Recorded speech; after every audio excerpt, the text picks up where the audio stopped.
Morav et Rabotai, Shalom, Uvracha, le 21 Tevet, c'est le jour de la Iloula de notre maître, Rabbi Masliach Mazouz, Zechr Sadeh Kadosh Livracha, Hashem Yinkom Damo. On va parler un petit peu sur sa personnalité et après raconter des histoires à travers lesquelles on va voir la grandeur de ce Rav du Tzaddik et surtout l'approche qu'il avait avec le public. Comme on l'a vu avec d'autres Rabbanim, malgré leur grandeur et leur niveau, ils étaient, comme on dit, comme Moshe Rabbeinu. Wayered Moshe el Ha'am. Moshe est descendu vers le peuple pour les aider, pour se relever et avancer dans Avodat Hashem. Moreno Arav, il a étudié à Djerba chez Moreno Arav Rabbi Rahamim Hayahwit à Cohen, Zechr Sadeh Kadosh Libracha. Plus tard, il a été très jeune, il a été appelé à Tunis. Déjà, il a enseigné là-bas et aussi il était dayan sur place. Il était très apprécié par la communauté. Il a mis en place une yeshiva qui s'appelle Yeshivat Kisser Hamim, que plus tard, après, malheureusement, il a été assassiné à Tunis. Ses enfants, donc Yeshivat Lohayantove Marokim, ils ont mis en place en Israël, à Bnei Brak, la yeshiva de Kisser Hamim, yeshiva très connue dans le monde. Elle fait partie des grandes yeshivot dans le monde. Et Baruch Hashem, tout le monde profite de ses enseignements. Elle a formé beaucoup d'élèves. Et aussi Rabotai, pratiquement dans toutes les synagogues aujourd'hui, on profite de ses sfarim, de ses livres.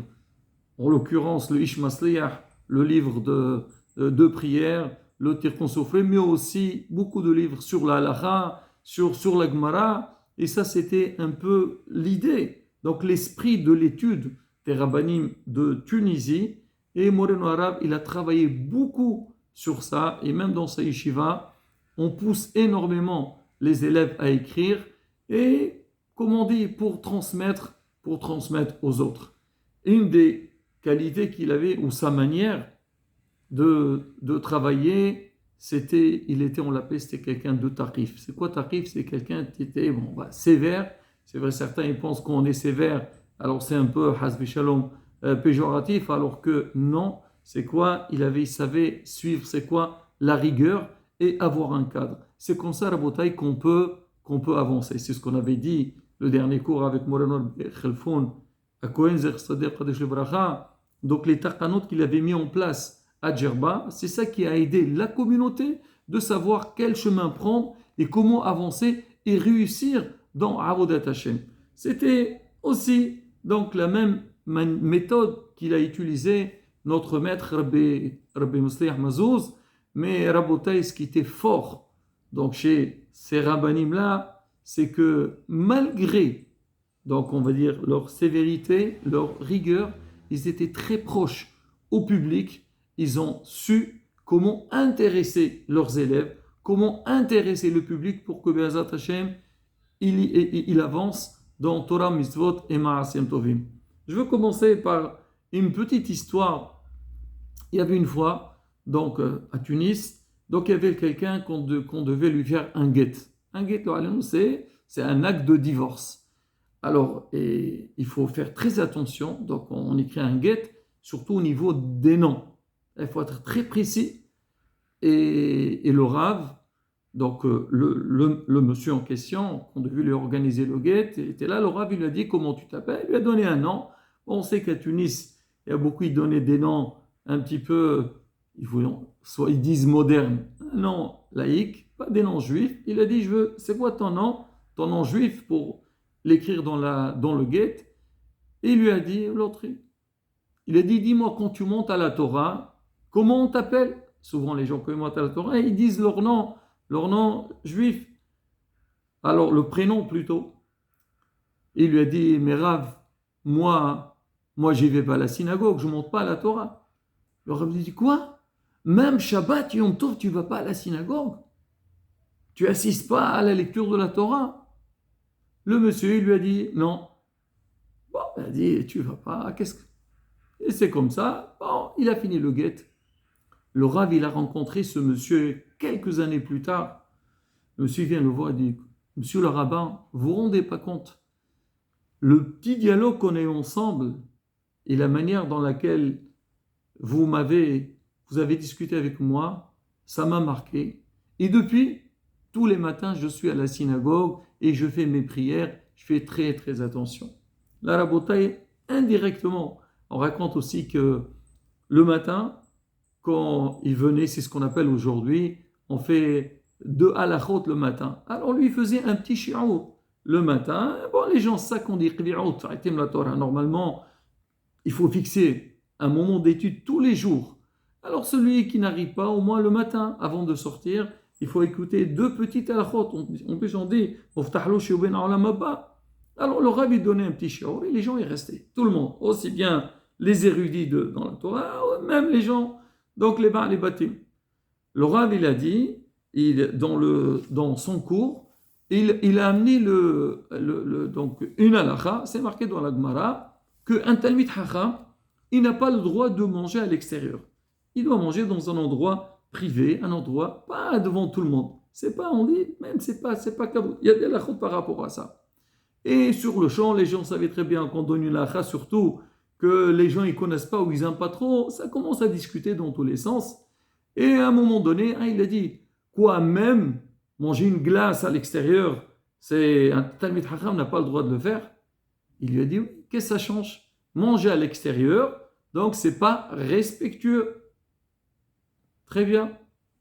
Alors quand le Rav, il a fini le cours, il y a un des participants, il lui a dit, Rav, c'est pas possible. Je ne sais pas ce que vous avez fait exprès ou pas, mais en tous les cas, donc le cours que vous avez dit aujourd'hui, alors je me suis senti très concerné. Moi, je ne mange jamais à l'extérieur, mais je mange une glace, donc à l'extérieur. Et là, aujourd'hui, j'ai su que ça, c'était interdit. Le Rav lui a dit, on m'avait dit hier que, parce que bon, les gens, ils parlent et tout, que tu mangeais à l'extérieur, et moi, je ne voulais pas te vexer directement, donc j'ai fait ce cours, et à travers ça, tu as compris. Et l'autre, il a beaucoup apprécié la manière du Rav, et depuis, il a arrêté de manger à l'extérieur. On raconte, on sait très bien, ça c'est des choses que on a vécues. Même en France, il y a ça aujourd'hui. Il y avait une fois un monsieur qui s'appelait Rahamim Saghroun. Il a reçu un courrier chez lui à la maison. Il regarde, il ouvre, qu'est-ce qu'il y a? Et donc, il a reçu donc, une lettre dans laquelle on annonce les dates de l'examen. Et à l'époque, il y avait à Tunis, il y avait l'ORT. Et il a regardé, il a vu que les examens donc, devaient avoir lieu le jour de Shabbat. Et après Shabbat, il y a Shavuot. Et qui va aller passer un examen le jour de Shabbat ou le jour de fête? C'était impossible. Qu'est-ce qu'il a fait? Il a dit, je vais aller voir. Donc, les rabbanim de la ville, s'ils peuvent intervenir, faire quelque chose. Il a demandé donc aux gens de la rabbanoute, ils ont dit, bon, on va essayer de faire, mais c'est pas évident, c'est changer une date, et ça concerne pas une classe, ça concerne donc beaucoup d'institutions, on va voir. Alors lui, il a dit, je veux tenter ma chance, je vais aller voir Rabbi Mosliach Mazouz. Il est parti voir Rabbi Mosliach Mazouz, il lui a dit, voilà, Rav, les examens, ils vont avoir lieu, donc Shabbat et tout, comment on va faire? Hazve Shalom, on va pas passer nos examens le jour de Shabbat. Le Rav, il leur a dit, je vais essayer de voir qu'est-ce que je peux faire. Il est parti, il a pris avec lui Rabbi Léon Ankre, on verra dans la suite, ils sont partis voir le directeur de l'Ort. Le directeur, il le voit, il accueille, oui, Kvodarav, qu'est-ce qui se passe? Il dit, écoutez, voilà, on vient de m'informer que les examens, ils vont avoir lieu le jour de Shabbat, il savait très bien. Hazve Shalom, nous, on ne transgresse pas Shabbat. Il lui a dit, Rav, si ça tenait à moi, tout de suite, j'aurais changé la date. Mais ça, c'est pas moi qui décide, ça vient déjà de France. Et nous, donc on nous donne les dates, on est obligé de faire donc, la date qui était fixée. Il a dit, alors, qui peut faire quelque chose? Il a dit, tu sais qui peut faire quelque chose? Il faut contacter le grand rabbin de France. Et à l'époque, c'était le Rav Kaplan. Si vous réussissez à l'avoir, peut-être lui, il peut faire quelque chose. Le Rav, Rabbi Mosliach Mazouz, il n'a pas hésité. Il a contacté le Rav Kaplan. Il lui a expliqué la situation. Il a dit, voilà, on a beaucoup donc, de jeunes, ils ont des examens et tout, c'est Shabbat, comment on va faire? Et Baruch Hashem. Donc le Rav Kaplan, il a fait le travail. Et certainement, il a contacté donc, le ministère de l'Intérieur par rapport aux dates des examens. Et on a reçu, le directeur, il a reçu un courrier donc, de France pour dire que quoi? Que les dates d'examen, ils ont été repoussées et ça ne sera pas le jour de Shabbat. Et ce n'est pas seulement ça. Ils ont dit, à partir de maintenant, on vérifiera chaque fois qu'avant de fixer les examens, que ce ne soit pas Shabbat et jour de fête. Je ne sais pas ce que cette règle, elle est respectée jusqu'aujourd'hui ou pas, mais en tous les cas, Rabotai, c'est que grâce au Rav Rabbi Mosliach Mazouz, donc il a sauvé tous ces élèves-là, et à savoir, Hazbi Shalom, peut-être certains, il aurait hésité de faire ou pas. Alors le directeur, il voit ce Rahamim Sagron, il lui a dit, ben tu as su cibler donc ton but, le Rav à qui tu as demandé, il a fait le travail, et donc l'examen il n'aura pas lieu le Shabbat. Pour dire la grandeur, donc comment il était présent et faire le nécessaire pour Bezat Hashem aider donc c'est les habitants de la ville. Et là, Rabotai, écoutez bien cette histoire. C'est une histoire très très impressionnante pour voir un petit peu la grandeur de notre maître. Alors son fils Rabbi Semach Izacher Latov, donc on le connaît tous en Israël, il dit la date c'était 2 semaines avant la guerre de 6 jours en Israël. Le Rav, il dit à sa famille, il leur dit écoutez, je dois aller en Libye. Là-bas, je vais aller pour acheter des habits parce qu'il paraît, là-bas, c'est pas cher du tout. À l'époque, je ne sais pas aujourd'hui, c'est toujours pareil ou pas. Et je vais faire, comme on dit, remplir des valises. Il y a des grands soldes et tout ça. Il leur a dit même, justement, mon passeport, il a expiré depuis longtemps. Et là, donc, j'ai refait un nouveau. Et, Bezat Hashem, je compte voyager cette semaine. La famille n'a rien compris. Ils ont dit quoi? Le Rav, il va voyager, il va aller jusqu'en Libye pour acheter des habits. Et le Rav même, il raconte dans le livre, il est resté 40 ans, il n'est pas revenu à Djerba, il est reparti seulement pour le mariage de ses enfants. Bon, il va voyager jusqu'en Libye pour acheter des habits, mais ils n'ont rien compris. Bon, le Rav, il est parti, il est resté 3-4 jours, il est revenu à Tunis. Personne n'a compris qu'est-ce qu'il est parti faire là-bas. C'est vrai, il est revenu avec des valises, mais ça n'avait pas l'air d'être sa vraie... son objectif, ce n'était pas les habits.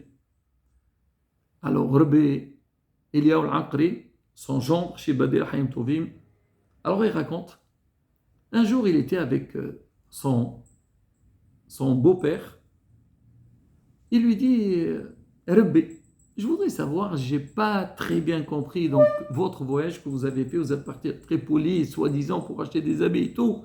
Mais pourquoi vous êtes parti? C'était quoi la raison? Le Rabbi n'a jamais voulu dire pourquoi. Mais cette fois-ci, quand il a demandé, il a dit, écoute, je vais te dire, mais s'il te plaît, ne raconte ça à personne. Et donc, Rabbi Eliyahu Aqri, il a raconté ça à la Levaya de Rabbi Mosliach. Il a dit, un soir, je dormais. Donc, c'était la semaine, ou je ne sais pas, un peu avant, et on lui a dit, il y a une neshama, donc une âme, qui se trouve à Tripoli, qui est bloquée là-bas, et on a besoin de la libérer.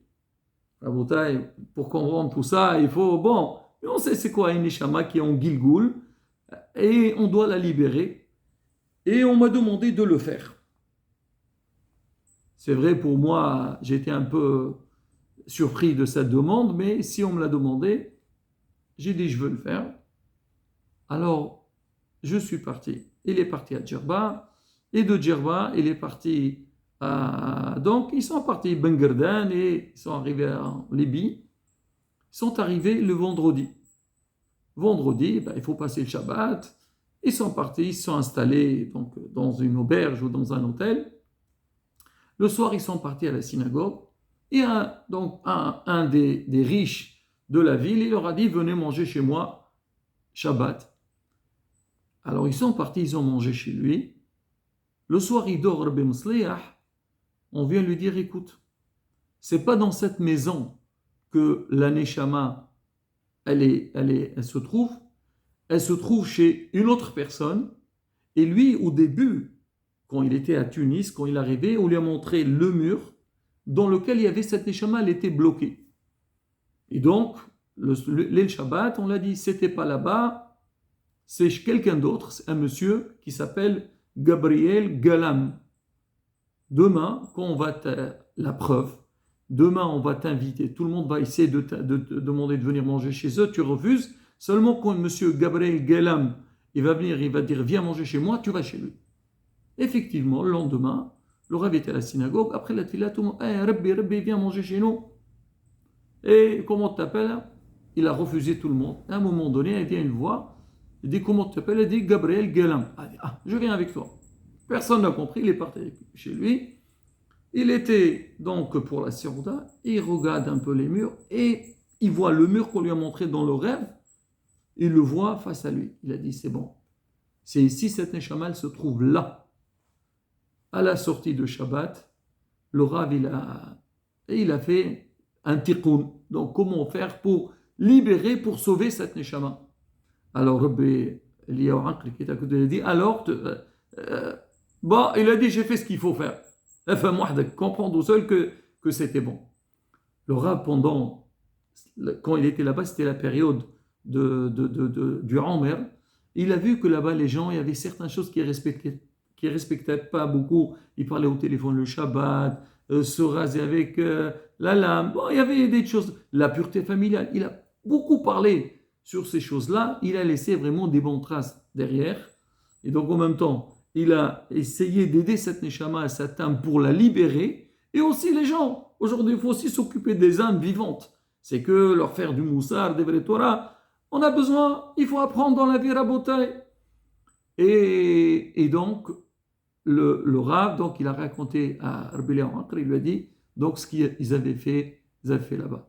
Il a raboté, on voit donc la force. Alors justement, c'est quoi qui était intéressant?